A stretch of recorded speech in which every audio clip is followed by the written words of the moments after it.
24-এর গণঅভ্যুত্থান পরবর্তী একটি ইতিহাসের সাক্ষী। এই ইতিহাস রচনা করতে যাচ্ছে এই বাংলাদেশের তরুণ প্রজন্ম, যারা জুলাই গণঅভ্যুত্থানের নেতৃত্ব দিয়েছে।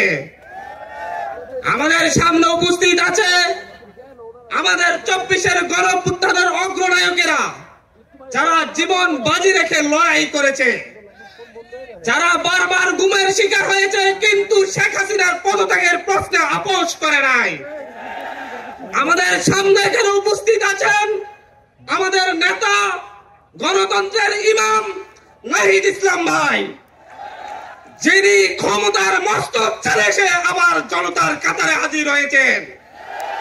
এই জনতা আজকে ভালোবাসা দিয়ে, সম্মান দিয়ে এই আজকে মানিক মিয়া এভিনিউতে উপস্থিত হয়ে আবারও নাহিদ ইসলামের নেতৃত্বকে গ্রহণ করে নিয়েছে। বাংলাদেশে 1971 সালের পর থেকে বাংলাদেশে ঐতিহাসিকভাবে আমরা বারবার প্রতারিত হয়েছি। আমরা ব্রিটিশদের থেকে মুক্তি লাভের পর 1947 সাল থেকে 1971 সাল পর্যন্ত 24টি বছর পাকিস্তানি শাসকদের শোষণে, নির্যাতনের শিকার হয়েছি।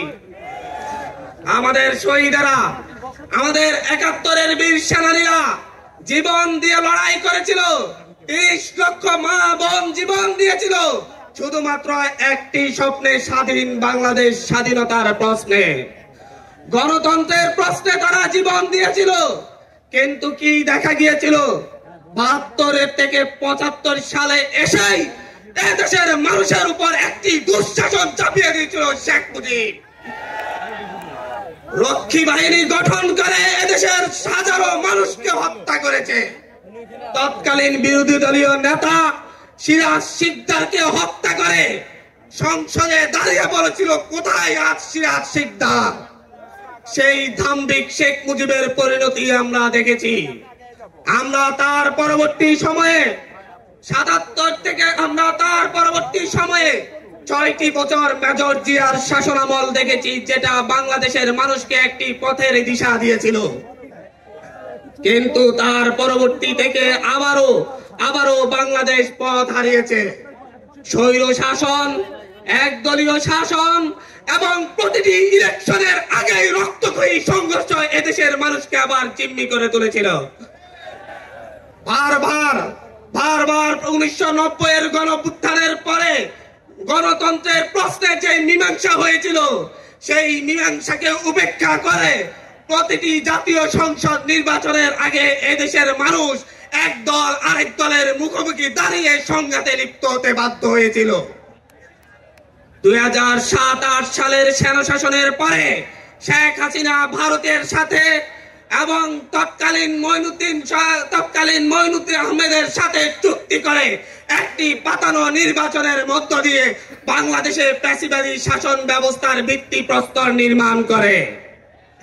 তারপর থেকে 16টি বছর এই দেশের তরুণরা, এই দেশের বৃদ্ধরা, এই দেশের যুবকরা শেখ হাসিনার নির্যাতনের কষাঘাতে নির্যাতিত হয়েছে।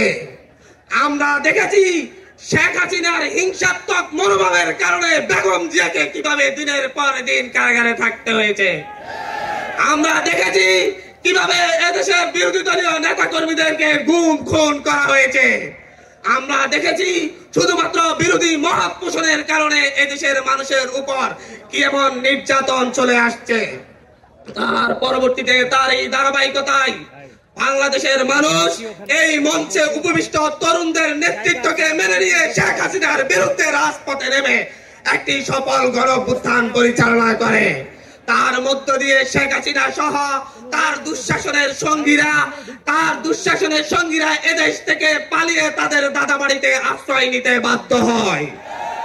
আমরা আজকে এই দেশবাসীর সামনে উপস্থিত হয়ে বলছি, আমরা আমাদের নতুন দলের পক্ষ থেকে কথা দিচ্ছি, আগামীর বাংলাদেশ গণতন্ত্রের বাংলাদেশ হবে।